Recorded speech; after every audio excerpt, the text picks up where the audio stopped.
So hey guys, welcome back in a new video. तो guys, आपके चल रहे हैं एग्जाम थर्ड सेम वालों के।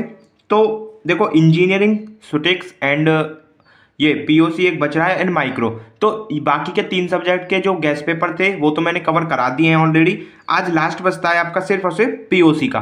ठीक है, तो आज इसके बारे में भी बात कर लेंगे। और देखो, ये गैस पेपर्स है ना, इनकी वीडियो की लिंक मैं दे दूंगा डिस्क्रिप्शन, इस वाली वीडियो के डिस्क्रिप्शन बॉक्स में। तो प्लीज़ देख लेना उस वाली वीडियो को, क्योंकि गैस पेपर से आपको बहुत हेल्प मिलने वाली है। और चारों सब्जेक्ट के गैस पेपर मैंने एक ही वीडियो में डिस्कस करे हैं। ठीक है, तो देखो, पीओसी आपका लास्ट सब्जेक्ट बचा है, बाकी के तीनों के मैंने सॉल्व करा दिए हैं। तो section A, section B and last section C. तो बात करेंगे तीनों के बारे में। फर्स्ट बात करते हैं, आइए हम सेक्शन नंबर ए के बारे में। गैस पेपर का सॉल्यूशन होने वाला है और इससे आपको काफ़ी ज़्यादा हेल्प होने वाली है समझने में भी, और आगे जाके जब एग्जाम दोगे आप तो उसमें भी। ठीक है, तो देखो, फर्स्ट क्वेश्चन है इसमें, व्हाट इज एसिड वैल्यू। तो एसिड वैल्यू क्या है, हमको ये बताना है। देखो, ये गैस पेपर है, सिर्फ मैंने गैस करा है। ठीक है, काफ़ी ज़्यादा हद तक आपको देखने को मिल जाएंगे क्वेश्चन, बट फुल्ली निर्भर मत रहना इस पर, थोड़े क्वेश्चन अपनी तरफ से भी लगा के आना। ओके, तो एसिड वैल्यू पर समझते हैं पहले।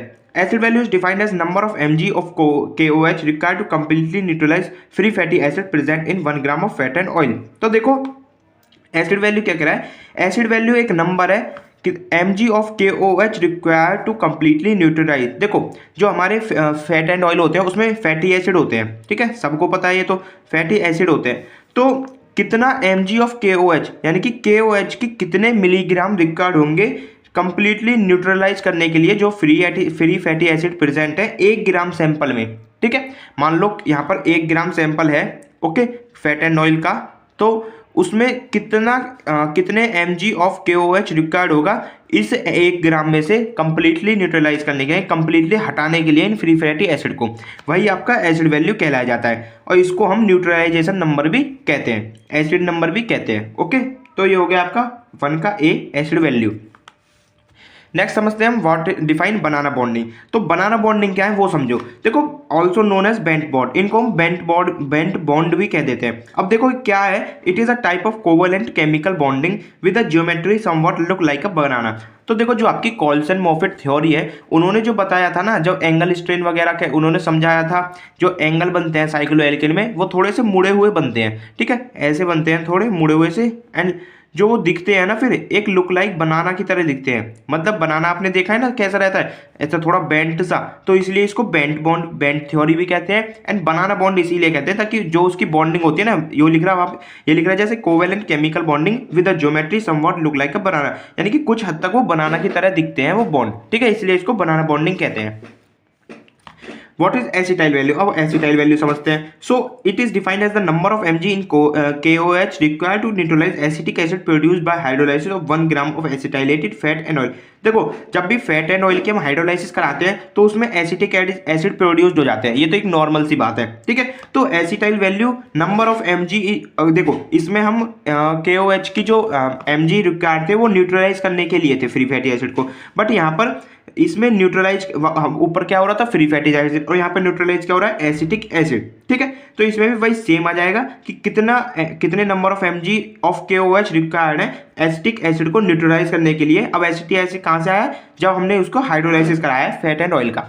ठीक है, एंड इसमें ये एक है Reichert Meissl value, the RM value is the number of mg of. देखो, ये थोड़ी अलग है, जो बाकी की 5 वैल्यूज हैं वो अलग है, और ये थोड़ी सी अलग है, थोड़ी सी बस। तो इसमें क्या है, number of mg of 0.1 normal KOH required, ऊपर थे mg ऑफ KOH, यहाँ पर आएगा 0.1 normal KOH required to neutralise vapour of volatile fatty acid appears on heating 5 gram fat. देखो, जब भी हम, ये तो एक नॉर्मल बात समझो, जब भी हम किसी भी वॉलेटाइल ऑयल या फैट को गर्म करते हैं, हीट देते हैं, तो उसमें से वेपर्स निकलते हैं। ठीक है, तो यहाँ पर हमने सैंपल लिया है 5 ग्राम फैट। जब हम 5 ग्राम फैट को हीट करते हैं तो उसमें से कुछ वेपर्स निकलती हैं। ठीक है, तो कितना KOH, 0.1 नॉर्मल KOH, कितना अमाउंट इसकी रिक्वायर्ड होगी उस जो वेपर निकलनी है उसको न्यूट्रलाइज करने में। ठीक है, ये आपकी रिचर्ड मेसल वैल्यू।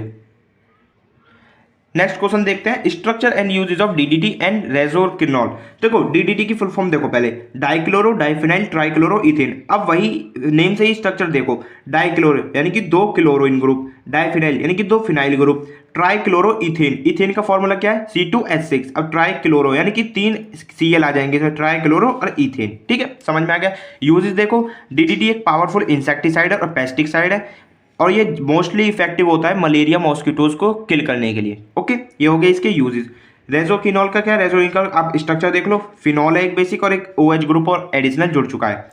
यूज क्या है इसके, यूज्ड एंटीसेप्टिक एंड डिसइंफेक्टेंट, इसलिए यूज होता है। Also treat gastric ulcer, gastric ulcer को भी ट्रीट करता है। टू ट्रीट इस्किज़िमा एंड रेडनेस, इनको भी ट्रीट करता है। ठीक है, नेक्स्ट क्वेश्चन है, give stability order of cycloalkenes. Cycloalkenes का स्टेबिलिटी ऑर्डर देख लो। देखो सबसे स्टेबल जो हमारा साइक्लोएल्केन होता है ना, वो होता है साइक्लोपेंटेन। ठीक है, हमेशा ध्यान रखना, cyclopentane is the mostly stable compound of cycloalkane. फिर इसके बाद साइक्लोहेक्सेन, फिर देन साइक्लोब्यूटेन, देन साइक्लोप्रोपेन। ठीक है, यहाँ पर थोड़ा सा आपको उल्टा सा लग रहा होगा क्योंकि साइक्लोहेक्सेन बड़ा है साइक्लोपेंटेन से, बट नहीं, साइक्लोपेंटेन ज्यादा स्टेबल है। हम स्टेबिलिटी ऑर्डर देख रहे हैं, ना कि बड़ा ऑर्डर। ठीक है, फिर समझते हैं नेक्स्ट क्वेश्चन जो कि Easter value and saponification value. देखो ईस्टर वैल्यू मैं आपको समझा देता हूँ, सैपोनिफिकेशन आप मेरे को समझाना कमेंट में। ठीक है, कमेंट करो सैपोनिफिकेशन वैल्यू की डेफिनेशन बस। ईस्टर वैल्यू का, ester value is defined as number of KOH required to saponify the ester present in 1 gram of fat and oil. देखो ईस्टर वगैरह, ये जो ईस्टर हो गए, वॉलीटाइल ऑयल्स हो गए, ये सब प्रेजेंट होते हैं फैट एंड ऑयल में। तो ईस्टर वैल्यू क्या है, Easter value number of KOH required है तो सैपोनिफाई करने के लिए जो ईस्टर प्रेजेंट है 1 gram of fat and oil में। यानी कि 1 ग्राम हमने सैंपल लिया, उसमें जितने भी ईस्टर हैं उसको कितना नंबर ऑफ KOH रिक्वायर्ड होगा सैपोनिफाई करने के लिए उन ईस्टर्स को, उसे ही कहलाता है आपका ईस्टर वैल्यू। ठीक है, सैपोनिफिकेशन वैल्यू की आप कमेंट में करो डेफिनेशन। नेक्स्ट क्वेश्चन आ जाता है आपका, डिफाइन एरोमेटिसिटी। देखो अब एरोमेटिसिटी पूछे या हकल रूल पूछे, दोनों चीज आपको लिखनी है। ठीक है, क्योंकि दोनों चीज सिमिलर ही हैं। एरोमेटिसिटी समझो पहले, एरोमेटिसिटी क्या है। Aromaticity is the property of some compound which increase the stability due to delocalisation of pi electron. Aromatic compound are highly stable. देखो समझो एक बात, आप एरोमेटिक कंपाउंड पढ़ रहे हो, अब आपने कहीं ना कहीं देखी होगी कि एरोमेटिक कंपाउंड जहां भी है, जैसे लाइक बेंजीन हो गया, फिनॉल हो गया, एरोमेटिक एमाइंस हो गया, बेंजोइक एसिड हो गया, ये सारे आपके एरोमेटिक कंपाउंड्स हैं। और ये आपने देखोगे इनके अंदर जो होते हैं ना पाई इलेक्ट्रॉन्स होते हैं। ठीक है, जैसे एग्जाम्पल में मैं समझाऊं, जैसे ये बेंजीन है, ठीक है, नॉर्मल बेंजीन है, और एक और ले लेते हैं चलो एग्जांपल, ये नेफ्थलीन। ठीक है, नेफ्थलीन, तो देखो इनके अंदर जो है ना पाई इलेक्ट्रॉन्स है, तो जिस भी कंपाउंड के अंदर पाई इलेक्ट्रॉन होते हैं उसके अंदर होता है डीलोकलाइजेशन। डीलोकलाइजेशन क्या है, शिफ्टिंग ऑफ बॉन्ड्स। ये जो पाई बॉन्ड है ना, ये शिफ्ट होते रहते हैं, एक जगह ठहरते नहीं है। तो इसलिए ना जिसमें भी डीलोकलाइजेशन होता है वो बहुत ही ज़्यादा स्टेबल कंपाउंड होते हैं। ठीक है, बेंजीन हो गया ये, इसलिए ये हाईली स्टेबल कंपाउंड होते हैं। और ये आपने देखा होगा ज़्यादातर एडिशन रिएक्शन नहीं शो करते हैं, ज़्यादातर सब्सटीट्यूशन रिएक्शन ही शो करते हैं। उसकी वजह यही है delocalisation of pi electron.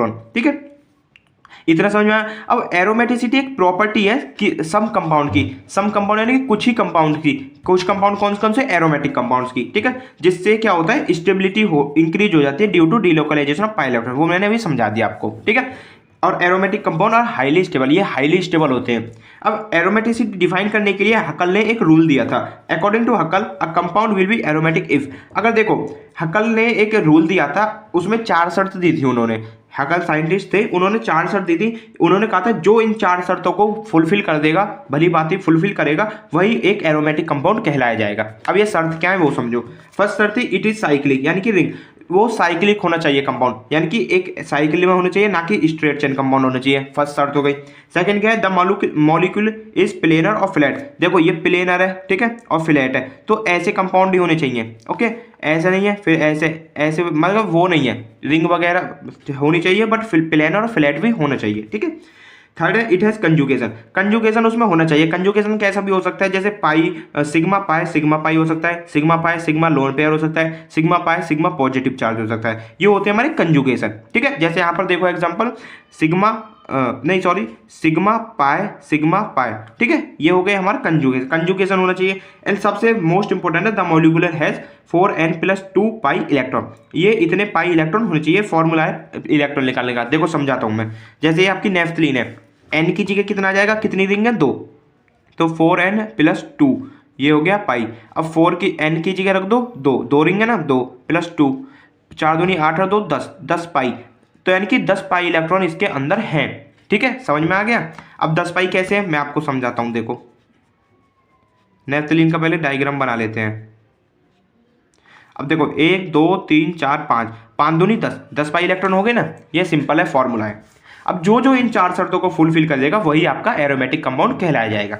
Okay, next समझते हैं explain Coulson Moffitt theory. Coulson Moffitt theory समझो। देखो it explain why cyclopropane is less stable cyclo. देखो इस थ्योरी में जो कोल्सन और मॉफिट दो साइंटिस्ट थे, उन्होंने ये समझाया था, ये प्रूव करा था क्यों साइक्लोप्रोपेन सबसे लेस स्टेबल साइक्लो एल्केन है। ठीक है, इस थ्योरी का मकसद है साइक्लोप्रोपेन को लेस स्टेबल सिद्ध करना, बस। अब वो कैसे करा उन्होंने? It explain that in cyclopropane the carbon carbon bonds are weaker than normal sigma bond due to cyclic structure and these bond bend together and have less overlapping than sigma bond. देखो इन्होंने क्या कहा था, जो cyclopropane में carbon carbon bond बनता है ना, वो वीक होता है नॉर्मल सिग्मा सिग्मा बॉन्ड से। ठीक है, यानी कि कोई भी नॉर्मल सिग्मा बॉन्ड है और उससे हल्का होता है ये जो साइक्लोप्रोपेन में कार्बन कार्बन बॉन्ड होता है। ठीक है, क्यों? क्योंकि ड्यू टू साइक्लिक नेचर का होने के कारण ये जो बॉन्ड होता है कार्बन कार्बन का, वो वीक होता है नॉर्मल सिग्मा बॉन्ड से। ठीक है, and these bond bend together, and ये जो बॉन्ड है बैंड भी कर सकते हैं, यानी कि थोड़े मुड़ भी जाते हैं बैंड। पीछे बनाना बॉन्डिंग पड़ी थी ना, वो यही तो थी Coulson Moffitt theory. Okay, and has lower overlapping than sigma bond. देखो सिग्मा बॉन्ड क्या होते हैं, सिग्मा बॉन्ड ज़्यादा ओवरलैपिंग कर लेते हैं। ठीक है, और ये जो बनाना बॉन्ड है ना, ये थोड़े से कम ही कर पाते हैं, ऐसे मुड़ जाते हैं ना, थोड़े कम कर पाते हैं, तो इसी वजह से ये हल्के होते हैं, हल्के बॉन्डिंग इनकी होती है देन नॉर्मल सिग्मा बॉन्ड से। ठीक है, यही मकसद था कोल्सन मॉफिट थ्योरी का। अब समझते हैं नेक्स्ट क्वेश्चन, जो कि what do you mean by angle strain. Angle strain क्या है? Angle strain is some distortion और deviation in bond angle and angle strain varies with the size of ring. देखो जब भी हम साइक्लो एल्केन्स की बात करते हैं, साइक्लोपेंटेन हो गया, साइक्लो हेक्सेन हो गया, साइक्लोऑक्टेन हो गया, कोई भी सही, उसमें ना कुछ एंगल स्ट्रेन होता ही है। जो बेयर स्ट्रेन थ्योरी थी, उन्होंने एंगल स्ट्रेन के ऊपर ही वो थ्योरी थी। ठीक है, एंगल स्ट्रेन का क्या है? कुछ चेंजेस एंगल में, कुछ डेविएशन। ठीक है, वही आपका एंगल स्ट्रेन कहलाता है। और एंगल स्ट्रेन वेरी कर सकता है साइज ऑफ रिंग के बेसिस पर, यानी कि जैसे साइक्लोपेंटेन में अलग एंगल स्ट्रेन होता है, साइक्लोहेक्सेन में अलग एंगल स्ट्रेन होता है। ठीक है, उसका एक फॉर्मूला है साइक्लो एंगल स्ट्रेन निकालने का, 1/2 ब्रैकेट में स्टैंडर्ड बॉन्ड एंगल जो कि होता है 120 के लगभग कुछ, फिर minus bond angle in planar ring, यानी कि जितनी भी प्लेन है, जैसे साइक्लोपेंटेन का अलग होगा तो वो यहाँ रखा जाएगा, साइक्लोहेक्सेन का अलग है वो यहाँ रखा जाएगा, ऐसे। ठीक है, जिसका भी हमें निकालना है एंगल से, इस फॉर्मूले की मदद से हम निकाल सकते हैं। Next and most important last question है, right the different conformation of ethane. देखो ये आपके सिलेबस में नहीं है, बट क्वेश्चन पेपर में आया है कई बार, तो इसलिए मैंने रख दिया है इसको। ये आप पढ़ोगे 4th सेम में जाके इसको अच्छे से। ठीक है, तो मैं समझा देता हूँ ऊपर से अभी आपको। इथेन SCH3CH3 केमिकल फॉर्मूला, ये इथेन का फॉर्मूला हो गया, C2H6 या फिर CH3CH3, आप कुछ भी कहो। When an ethane molecule rotate about it carbon carbon single bond two conformation. देखो जब भी हम इथेन मॉलिक्यूल को एक खोल कर घुमाते हैं, ठीक है, तो जब उसको रोटेट कराते हैं तो कार्बन कार्बन सिंगल बॉन्ड जो होते हैं वो टू कॉन्फॉर्मेशंस देते हैं। कॉन्फॉर्मेशन है कि 2 स्ट्रक्चर, एक होता है स्टैगर्ड, एक होता है एक्लिप्स। तो स्टैगर्ड वाला जो होता है ना, वो लीस्ट स्टेबल यानी कम स्टेबल होता है और एक्स्ट्रा इंटरनल एनर्जी होती है इसके अंदर। जो एक्लिप्स्ड वाला होता है वो ज़्यादा स्टेबल होता है, कम इंटरनल एनर्जी होती है उसके ऊपर। ठीक है, जैसे समझो ये हमने मतलब एक इसकी ज्योमेट्री होती है इसको बनाने की, ये हमें कॉन्फॉर्मेशन में ऐसे ही इसको बनाते हैं। ये देखो ये मानो आप C, ठीक है, C एंड ये है CH3 हो गया और एक CH3 ये वाले कंपाउंड हो गए, तो दो गए ना CH3 तो स्टैगर्ड यानी कि खुला हुआ। स्टैगर्ड का मतलब होता है खुला हुआ। तो देखो ये जो है ना, ये खुले हुए हैं सारे। अब इसको जब हमने 60 डिग्री पर रोटेट कर दिया तो ये पास आ गई, ये जो है ना, ये वाला यहाँ आ गया, ये वाला यहाँ आ गया, ये वाला यहाँ आ गया, बट अब ये जो नीले वाले हैं ये यहीं के यहीं रह गए, तो इसको कहते हैं इक्लिप्स यानी कि एक के ऊपर एक चढ़ जाना, ऐसे। ओके, तो कॉन्फॉर्मेशन आपकी 2 देगा, ये स्टैगर्ड और इक्लिप्स। स्टैगर्ड का मतलब डायग्राम मैंने बना दिए हैं दोनों को, आप देख लेना। ठीक है, ये हो गए आपके खत्म 2 नंबर वाले क्वेश्चंस। देखो 2 मार्क्स वाले सारे क्वेश्चन खत्म हो गए हैं। अब बात करते हैं सेक्शन नंबर B की, जो कि आपके 10 मार्क्स के क्वेश्चन। देखो जो भी है ना इस गैस पेपर में जितने भी क्वेश्चन दिए हैं सारे मोस्ट इंपोर्टेंट है, मोस्ट इंपोर्टेंट। इनमें से एक क्वेश्चन भी स्किप मत करना। फर्स्ट क्वेश्चन है इसमें Baeyer strain theory. Baeyer strain theory अच्छे से लॉन्ग में पढ़ना, ज़्यादा लॉन्ग में पढ़ना, क्योंकि आने वाली है बेयर स्ट्रेन थ्योरी पक्की। ठीक है, फिर सेकंड है evidence explain analytical synthetic and other evidence in the derivation of benzene. Benzene की डेरिवेशन में कुछ एनालिटिकल, कुछ सिंथेटिक एंड कुछ अदर एविडेंस आपको देने हैं। ये क्वेश्चन मस्ट है, इसको करना ही करना। फिर आएगा method of preparation of phenanthrene, anthracene, naphthalene and reaction. देखो ये तीनों कंपाउंड मैंने क्यों लिखे हैं यहाँ पे, क्योंकि तीनों में बिल्कुल ही माइन्यूट सा डिफरेंस है, 1% डिफरेंस है बस, बाकी तीनों सेम है। ठीक है, तीनों सेम है, इसलिए मैंने तीनों लिख दिया है और इंपॉर्टेंट भी है तीनों। ठीक है, तो कर लेना इनको और इसकी केमिकल रिएक्शंस भी। ठीक है ना। और हावर्ड सिंथेसिस, देखो इसमें जो इन कंपाउंड्स में मेन होती है ना, वो होती है हावर्ड सिंथेसिस। हावर्ड सिंथेसिस अगर आपने नहीं लिखी तो आधे नंबर आपके वैसे ही उड़ जाएंगे। प्लीज हावर्ड सिंथेसिस आप अच्छे से कर लेना। सेम है भाई, बिल्कुल तीनों की सेम है, बस शुरू का एक कंपाउंड बदलता है, बाकी सारा स्टेप सेम। अब समझते हैं, देखो सेक्शन नंबर सी। तो सेक्शन सी में सारे मोस्ट इंपोर्टेंट क्वेश्चन लिए हैं मैंने, तो प्लीज एक भी स्किप मत करना। फर्स्ट क्वेश्चन इसमें define phenol, method of preparation and usage of phenol हो गया। Also explain effect of substituent on acidity of phenol. 3-4 question हैं इसमें, बट आपको सारा लिखना है। ओके, ध्यान रखना सारा। फिनॉल क्या होता है वो डिफाइन करना है आपको, कुछ मेथड ऑफ प्रिपरेशन, इसके यूजेस एंड एक्सप्लेन करना है जो हम फिनॉल पर सब्स्टिट्यूएंट ऐड करते हैं उनका क्या इफेक्ट पड़ता है फिनॉल की एसिडिटी पर। ठीक है, सेम क्वेश्चन एरोमेटिक एमाइंस के ऊपर आएगा, इसके method of preparation, uses, resonance और देख लेना इसका, और बेसिसिटी ऑफ एमाइन, यानी कि जब हम कोई भी सब्स्टिट्यूएंट एरोमेटिक एमाइंस पर जोड़ते हैं तो उसका बेसिसिटी पर क्या इफेक्ट पड़ता है वो। ये वाले जो लास्ट के ना, explain effect of substituent on acidity of phenol, explain effect of substituent on basicity of aromatic amine, ये तो बिल्कुल मत छोड़ के जाना। ठीक है, ये वाले पॉइंट बिल्कुल मत छोड़ के जाना। थर्ड बात करेंगे फिर एसिड वैल्यू या सैपोनिफिकेशन वैल्यू, दोनों कर लेना, दोनों इंपॉर्टेंट है। ठीक है, दोनों ही कर लो आप, टेंशन मत लो, दोनों कर लो। फिर आएगा method of preparation and reaction of cycloalkane. देखो साइक्लो एल्केन्स जो लास्ट वाला यूनिट आपका साइक्लोप्रोपेन और साइक्लोब्यूटेन, कोई सा भी कंपाउंड का आप मेथड ऑफ प्रिपरेशन या उसकी केमिकल रिएक्शन पढ़ लेना अच्छे से। फिर है फिफ्थ आपका iodine value of reaction of fat and oil. Iodine value कर लेना, मोस्ट इंपॉर्टेंट है, और फैट एंड ऑयल की रिएक्शंस भी एक बार देख लेना। रिएक्शन वो ऐसी नहीं है जो आप केमिस्ट्री में जनरली पढ़ते हो, ये इसमें थ्योरेटिकल रिएक्शन है बस। ठीक है, वो पढ़ लेना। फिर आएगा effect of substituent on benzene and chemical reaction of benzene. देखो बेंजीन पर जो सब्स्टिट्यूएंट हम ऐड करते हैं उसका क्या इफेक्ट होता है वो आप अच्छे से पढ़ लेना। जो मोनो ओरिएंटेशन है वो वाला भी, ठीक है, इसी में आ जाएगा वो। And chemical reaction of benzene, chemical reaction of benzene कहने का मेरा मतलब है जो आप रिएक्शन पढ़ रहे हो यूनिट नंबर 1 में, लाइक नाइट्रेशन हो गया, सल्फोनेशन हो गया, फ्रीडल क्राफ्ट एल्काइलेशन हो गया, वो दोनों 2 मार्क्स में भी आ सकती हैं। ध्यान रखना 2 मार्क्स में मैंने वो इसलिए नहीं लिखी है क्योंकि यहाँ पर आप मैंने कवर कर दिए वो। ठीक है, केमिकल रिएक्शन ऑफ बेंजीन। फिर है structure and synthesis of diphenyl methane and triphenyl methane. देखो स्ट्रक्चर ऑफ 2-3 सिंथेसिस देख लेना इन कंपाउंड की, डाइफेनाइल मीथेन की और ट्राइफेनाइल मीथेन की। ठीक है, ये आ जाते हैं बच्चे, इन्हीं को छोड़ के जाते हैं और यही आ जाते हैं, तो प्लीज मत छोड़ना इनको भी। एंड लास्ट में एक एडिशनल क्वेश्चन लिख दिया मैंने, structure and uses of BHC, saccharin, DDT, chloramine, इनके आप स्ट्रक्चर एंड यूजेस पढ़ लेना बस। ठीक है, ये हो गया आपका क्वेश्चन, पूरा पेपर सॉल्व। अब कुछ भी दिक्कत आ रही हो हमको व्हाट्सअप मैसेज करो, हम सॉल्व करने की कोशिश करेंगे। ठीक है, बाकी की जो 3 सब्जेक्ट है और ये गैस पेपर, इसकी लिंक मैं डाल दूंगा डिस्क्रिप्शन बॉक्स में, आप प्लीज प्लीज प्लीज इसको कर लेना एंड बाकी का जो अदर सब्जेक्ट है उनको भी देख लेना। ठीक है, आई होप आपके वीडियो लेक्चर थोड़ा सा इन्फॉर्मेटिव लगा होगा एंड समझ में भी आया होगा।